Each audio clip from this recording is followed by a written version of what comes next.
अस्सलाम वालेकुम नाज़रीन, जुल्फ़िकार राहत आपकी खिदमत में हाजिर।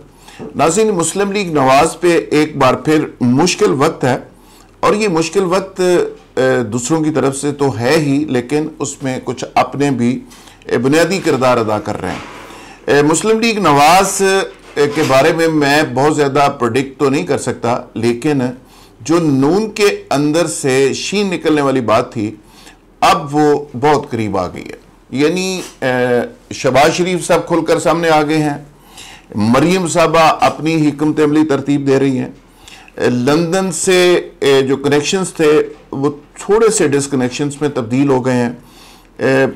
मियाँ शहबाज शरीफ साहब से ज़ाती तौर पे नवाज शरीफ साहब नाराज़गी का इजहार कर रहे हैं, डायरेक्टली और इनडायरेक्टली मैसेज उनको पहुँचाए जा रहे हैं और उनको कहा जा रहा है कि जिस ट्रैक पे आप जा रहे हैं ये ट्रैक हमारी फैमिली का नहीं हो सकता, हमारी पार्टी का नहीं हो सकता और इसके आगे गड़ा है, तबाही है और कुछ नहीं है। जबकि शहबाज शरीफ साहब कहते हैं कि भाईजान आप जिस ट्रैक पे जा रहे हैं उसके आगे गड़ा है, तबाही है और कुछ नहीं है, हमारी पार्टी टूट जाएगी, सियासत ख़त्म हो जाएगी और हम अल्ताफ़ भाई की तरह बाहर बैठे ये बातें कर रहे होंगे कि हम पाकिस्तान के अंदर एंटर कैसे हों। अब जो दो बयानिए आपस में टकरा रहे हैं उसके नतीजे में एक नई चीज़ पैदा हो रही है। एक तो मरियम साहबा ने बयानिया दिया था, वो बयानिया है जिसको शहबाज शरीफ साहब ने कभी भी सपोर्ट नहीं किया और अगर किया भी है तो दिल से नहीं किया। नारे शारे को चंद अगर लगाए भी हैं लेकिन दिल से उसको सपोर्ट नहीं किया। वो नारा था वोट को इज्जत दो, फौज के खिलाफ बातें करने की बात थी, उस पर इदारों के खिलाफ बात करने के हवाले से चीज़ें थी। तो उन्होंने शहबाज शरीफ साहब ने दिल से उसको कभी कबूल नहीं किया और वो हमेशा उससे डिस्टेंस उन्होंने रखा और प्रैक्टिकली कुछ लोगों को दिखाने की कोशिश भी की, देखें जी मैं डिस्टेंस पे हूँ। अब शहबाज शरीफ साहब का नया बयानिया सामने आ गया, वो कहते हैं जी काम को इज्जत दो, वोट को तो देनी है या नहीं देनी, लेकिन दोनों चीज़ों में वोटर खैर नज़र नहीं आ रहा। यानी वोटर जाए जहन्नम में, एक तरफ है वोट को इज्जत दो, दूसरी तरफ है काम को इज्जत दो, तो वोटर को इज्जत ना दो। खैर वो तो अलग चीज़ है, वो तो सारे एलीट क्लास और सारा जो एलीट क्लब है। मैं हमेशा कहा करता हूँ कि ये इस कौम के खिलाफ, वोटरों के खिलाफ, गरीबों के खिलाफ मुत्तहिद है। यानी ये एनआरओ अपने लिए तो मांगते हैं लेकिन गरीबों के लिए नहीं मांगते, उनकी महंगाई, उनके मसले, उनके प्रॉब्लम्स, उसके लिए बात नहीं करते। खैर वो अलग चीज़ है। मैं ये बात कर रहा था कि अब नून के अंदर से शीन निकलने वाली है, बिल्कुल करीब आ चुकी है। फाइनल डेडलाइन दे दी गई है कि नवाज शरीफ साहब जो रिलीफ है इसको अगर कैरी करना है, हमजा साहब ने मज़े से टांग पे टांग रख के अपने सेक्रेटेरिएट में बैठना है तो उसका तरीक़ाकार ये है, वरना जेलें तो ज़ाहिर है, गर्मी आजकल अभी है, मौसम अभी चेंज नहीं हुआ, तो वो प्रॉब्लम चीज़ें तो बहरहाल आपको फेस करनी पड़ेंगी। 6 सितंबर की तकरीब में शहबाज शरीफ साहब ने रूनुमाई हुई और शहबाज शरीफ साहब के साथ वहाँ पे खैर सलाम दुआ को ज़्यादा नहीं हुई, 1-2 फौजियों ने सलूट मारे लेकिन ज़्यादा नहीं, लेकिन वो भी इसी सिलसिले कड़ी थी कि उनको मेन स्ट्रीम सिस्टम में, मेन स्ट्रीम पॉलिटिक्स में रखा जा रहा है।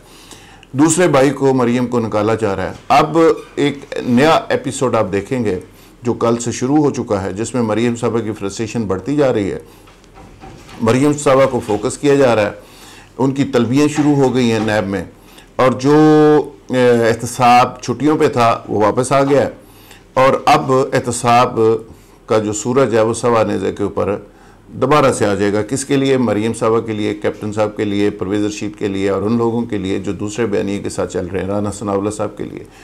जो दरमियान वाले बयानिए से थोड़े से इधर हो गए हैं, काम को इज्जत दो, शहबाज शरीफ साहब के साथ जाएंगे वो बचेंगे, जो नहीं जाएंगे वो रगड़े में आएंगे। बजीज़ ताहिर साहब की तलबी हुई, आज उन्होंने ज़मानत करवाई है लाहौर हाई कोर्ट से और उनकी गिरफ्तारी रोक दी गई है। परवेज़ रशीद साहब बिल्कुल थोड़े से गायब हो गए हैं। मरियम साहबा तारीखें भुगत रही हैं और मरियम साहबा गुस्से में भी हैं और अंदर से उनको पता है कि हो क्या रहा है। तो ये दो बयानिए आमने सामने आ गए हैं, दोनों बयानिए एक साथ चलेंगे। एक तरफ ये नहीं समझ लें कि एक लाइन खींच दी गई है कि जो इधर आ जाएगा उन्हें माफ़ी है, जो इधर चला जाएगा वो अपनी तैयारी कर ले, यानी बैग शैग रेडी करे जेल जाने वास्ते। अब नून लीग के अंदर सवाल $1 मिलियन क्वेश्चन ये है कि कितने लोग जेल जाने के लिए तैयार हैं और कितने असूदगी की ज़िंदगी, मज़े की ज़िंदगी, इक़्तिदार की ज़िंदगी, हल्कों की ज़िंदगी और ऐशो इशरत की ज़िंदगी गुजारना चाहते हैं।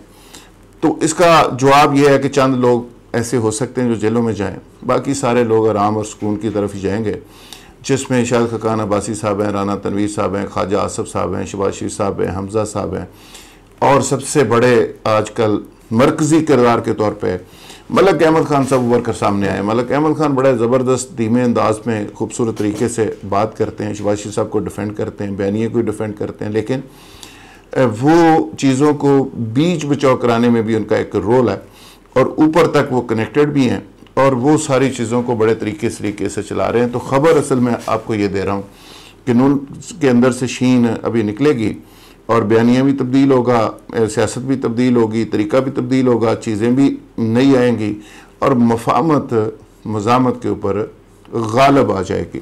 और ये फैसला कौन राउंड है और ये फैसला कौन राउंड कंप्लीट होगा तो नून लीग की एक नई शक्ल होगी। और बहुत सी नून लीग के लोग चौधरी बरादरान के साथ भी राब्ते में हैं, चूँकि नून लीग एक ऐसी पार्टी है, वो नून से काफ में तो जा सकती है, काफ से नून में जा सकती है, लेकिन वो पीपल्स पार्टी या पीटीआई इधर उधर जाने से ज़रा कतराते हैं, पुराने मुस्लिम लीगर। तो उसमें कुछ लोग चौधरी की तरफ ही जा सकते हैं और बाकी लोग शहबाज शरीफ साहब की तरफ जाएंगे और जो इधर उधर नहीं जाएंगे वो फिर बस उनकी छुट्टी होगी। तो ये एक फ़ैसला कर लिया गया है, ये मैं अपने पास से नहीं कह रहा, ये फ़ैसला कर लिया गया। ये फ़ैसला कौन राउंड है और नून लीग के ऊपर चूँकि पिछले 3 साल से उस तरह सख्ती की नहीं गई जिस तरह सख्ती पार्टियों के ऊपर माजी के अंदर देखने में आती रही है। तो ये पहली दफ़ा फैसला को राउंड इस अंदाज में शुरू हुआ है।